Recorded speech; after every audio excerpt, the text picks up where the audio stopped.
Bismillahirrahmanirrahim. Assalamualaikum warahmatullahi taala wabarakatuh. Saya Nur Hidayah. Okey, hari ini saya nak share ataupun buat sedikit perkongsian tentang kepentingan kita makan ataupun ambil suplemen. Okey, penting atau tak kita ambil suplemen? Okey, sebelum tu kita tengok sendiri makanan kita seharian macam mana. Seperti yang telah dibongkarkan oleh Persatuan Pegula Pulau Pinang dalam buku yang bertajuk Makanan Berbahaya. Buku ni boleh beli ataupun boleh carilah dekat mana-mana bookstore. Okay, kat sini dia bongkarkan tentang makanan seharian kita yang berbahaya sekarang.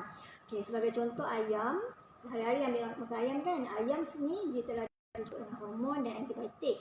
Dan sekarang ada satu teknologi baru yang telah masukkan bahan kimia dalam makanan dedak ayam itu sendiri supaya proses pembesaran lebih cepat.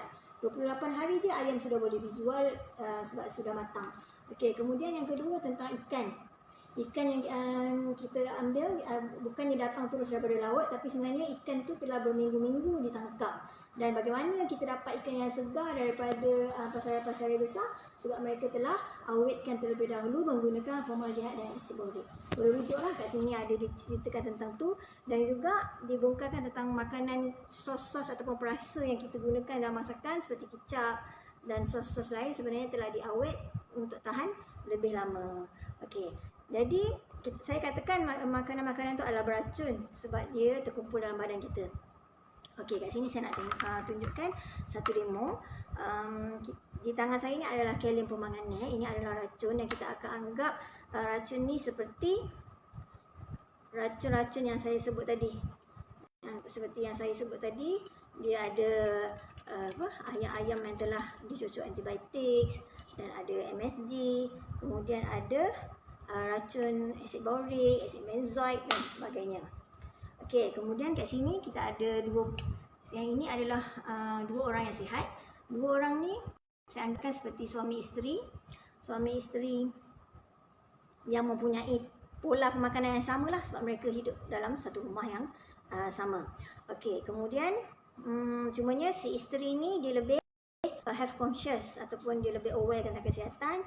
Jadi dia melabur ataupun invest duit untuk ambil suplemen. Tak sakit apa-apa tapi concern dengan kesihatan, jadi dia pun ambil suplemen. Okey. Okay. Kemudian seorang lagi si suami, dia kata dia sihat, buat apa dia ambil suplemen? Jadi dia pun tak ada ambil apa-apa. Okey, dan kiranya si isteri ni ambil lah berbulan-bulan, invest sikit duit dalam berpuluh ringgit ataupun beberapa ratus ringgit untuk makan suplemen untuk kesihatan. Okey, mereka duduk di rumah yang sama, jadinya mereka makan ayam yang sama. Kemudian si isteri pun makan sama, suami ambil ikan yang kita kata ikan yang diawet tadi, suami isteri pun makan ikan yang diawet tadi. Kemudian suami pun makan makanan ada sos kicap dan sebagainya. Sama juga isteri pun tak ada pilihan, makan benda yang sama. Kadang-kadang mereka tak sempat masak, ambil fast food saja, beli di makanan segera. Sama, isteri pun sama, makanan segera. Kemudian kadang-kadang masak Maggi. Macam itulah. Tapi kita tengok perbezaan. Apa beza yang boleh nampak kat sini? Racun-racun terkumpul dalam badan suami tadi sebab tak ada apa-apa protection. Manakala racun yang tadi diserap dalam badan isteri dikeluarkan kerana isteri ada protection. Okey, seperti yang kita maklum, sekarang ni zaman penuh dengan virus ni, memang kita perlu boost immune system kita dengan ambil suplemen. Jadi orang sihat perlu tak suplemen? Perlu. Okey, kemudian kita tengok kondisi orang yang sakit. Tadi orang sihat kan? Okey, kat sini ada dua orang yang sakit. Dua orang yang sakit ni, seorang A dan B ya.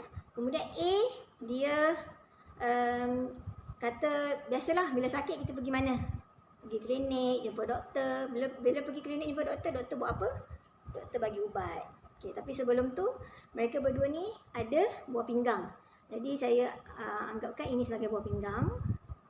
Okey. Kemudian bila pergi klinik, doktor bagi ubat.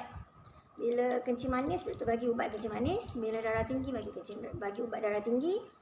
Dan A pun makan ubat.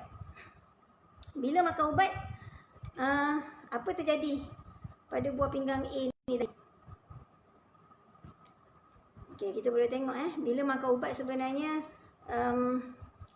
ubat hospital ni kita tahu dia sebab dia bukanlah penyembuh, tapi dia sebenarnya adalah penahan saja. Okey. Dan bila kita dah makan, kita sebenarnya tak boleh nak reverse back. Sama ada kita boleh slowkan ataupun kita boleh kurangkan dos berdasarkan doktor punya inilah, doktor yang prescribe, ataupun semakin teruk dan doktor akan tambah mula sebiji, lepas tu 2 biji, lepas tu 3 biji. Okey, apa jadi kat buah pinggang tengok kotor kan? Okey, tapi seorang lagi dia kata sebelum dia pergi jumpa doktor ni, dia nak cubalah suplemen, dengar-dengar boleh membantu. Okey, dia pun cuba ambil suplemen kita. Dia ambil suplemen kita. Dan kita ingat ya, suplemen ni dia bukannya dia punya proses tu terus, sebab dia bukan ubat dan dia juga dia perlu buang semua toksik badan kita, dia akan bersihkan badan kita. Jadi kita kena makan konsisten. Tak boleh lah hari ni makan, minggu depan tak makan, berselang-selang tak boleh. Dia kena konsisten sebab kita ada sakit. Okey, kemudian kita tengok beza kan. Buah pinggang bersih dan air pun warna jernih. Dia boleh bantu. Dan ini memang ada terbukti. Kita ada banyak testimoni mereka yang sakit makan suplemen kita boleh sihat. Okey, sekarang ni untuk orang yang ni tadi dah terlajak ambil ubat hospital, boleh tak kita bantu dia? Okey, boleh. Kita boleh bantu dia. Tapi kat sini kita perlu nasihat lah. Kita jangan jadi doktor pula. Kita kena nasihat dia. Kita jangan suruh dia berhenti ubat hospital. Teruskan macam biasa. Cumanya kita bagi dia ni lah panduan. Bila nak makan ubat hospital, bila nak makan suplemen kita. Dan kita pun bagi tahu dia benda ni tak akan terus baik. Perlukan masa. Okey, sekarang ni kita tengok boleh jadi putih kan? Boleh jadi elok buah pinggang. Tadi hitam. Cumanya masih ada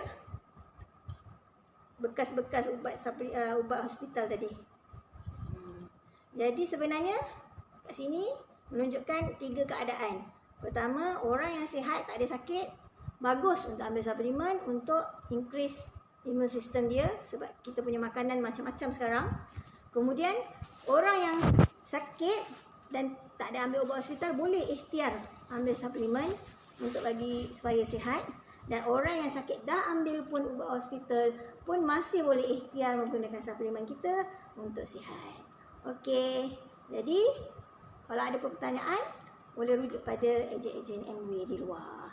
Okey, terima kasih.